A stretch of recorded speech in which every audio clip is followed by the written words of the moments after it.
আমাৰ কাৰণে অতি গৌৰৱৰ কথা। আমি দুখো পাইছোঁ, মানুহ হিচাপে আমি দুখ পাইছোঁ। দেশমাতৃৰ এজন সুযোগ্য সন্তান শ্বহীদ হিচাপে মোৰ নিজৰ ভাই হিচাপে আমি গৌৰৱ অনুভৱ কৰিছোঁ। সি দেশৰ কাৰণে শ্বহীদ হৈ দেশখনৰ লগতে আমাৰ গোটেই অঞ্চলটোৰ কাৰণে যি গৌৰৱ কঢ়িয়াই আনিলে তাৰ বাবে আমি গৌৰৱান্বিত। মাত্ৰ ৩৫ বছৰ বয়সত দেশৰ কাৰণে শ্বহীদ হৈছে। দেশমাতৃ ৰক্ষাৰ কাৰণে লাডাখত তেওঁ কৰ্মৰত আছিলে। BSFত 2012 চনত জইন কৰিছিলে।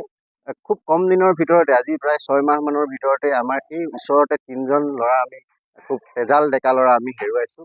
বীৰ শ্বহীদ হৈছে তেওঁলোক দেশৰ কাৰণে।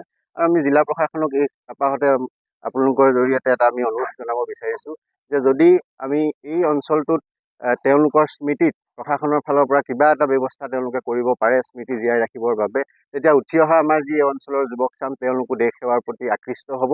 আৰু সেই যিকেইজন বীৰ জোৱান শ্বহীদ হৈ গৈছে তেওঁলোকৰ প্ৰতিও আমাৰ কৃতজ্ঞতা আৰু সন্মান অটুট থাকিব বুলি আমি আশা কৰিছোঁ।